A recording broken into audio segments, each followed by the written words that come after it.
قرب معي قرب معي، شوف لي هالإشارة، ركز معي هالإشارة، شوف على إيش بتدل هاي الإشارة. جرن مستطيل على شكل مستطيل مربع وعميق، ركز معي.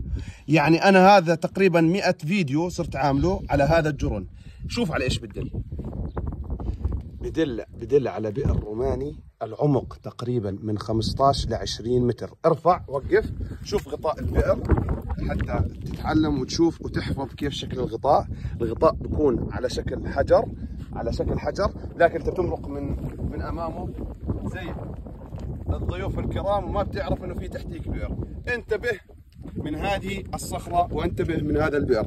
العمق تقريبا من 20 ل 15 متر. بئر روماني نحت قبل آلاف السنين. بسم الله. لحظة عثوري على بئر روماني قديم. إلى ذلك البئر مغطى بالصخور.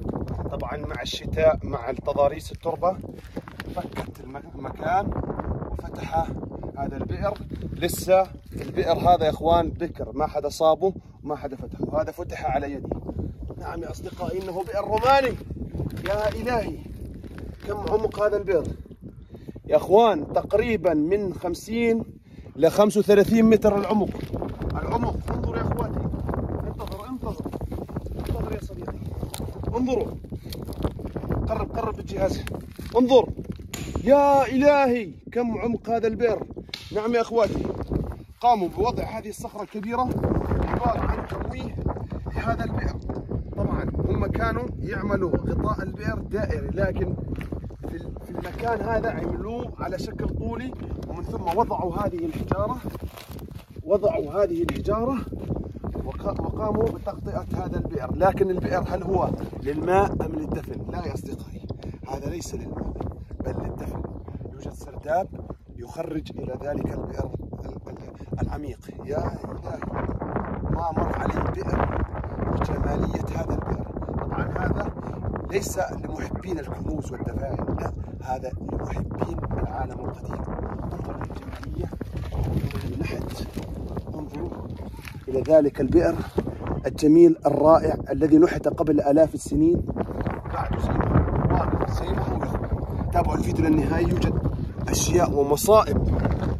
تابعوا الفيديو للنهاية. قرب بسرعة. شوف، انظروا يا اخواني، قدم طفل صغير.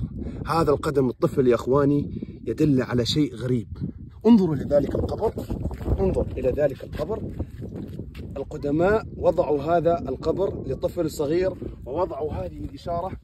انظر، هذه الإشارة دالة على وجود قبر طفل صغير. انظر إلى ذلك الإصبع الصغير، يوجد هنا إصبع لكن لن تراه على الكاميرا لأنه صغير جدا.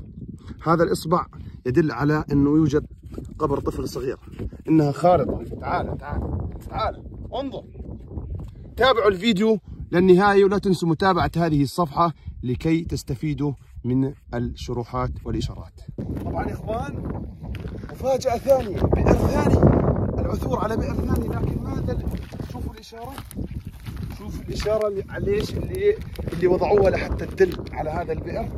تعال شوف، قرب معي، تعال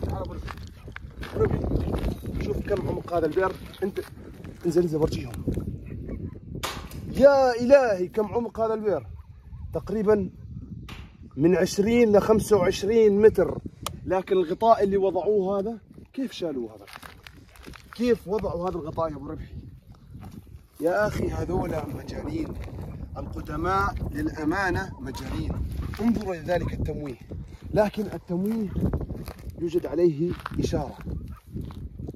لسه في مفاجآت يا اخوان، راح نورجيكم. هاي خبره انتم تكتسبوها خبره. لما تشوف انت اشاره مثل هاي وتشوف حجر مثل هذا وتشوف تصوير مثل هذا، انت صار عندك خبره. ورجيهم شو هذا. يا الهي ما هذا. تعال قبر. يا الهي قبر ولد صغير. انظر الى قبر الطفل. ها قدم. تعال قدم يا ابو ربحي. اشاره قدم. يا الهي قدم طفل صغير. نعم، عندما اقول انه قبر لطفل، نعم انه قبر لطفل. انظر الى ذلك القدم الصغير، انه قدم طفل. تابعوا الفيديو للنهايه، تابعوا الفيديو للنهايه.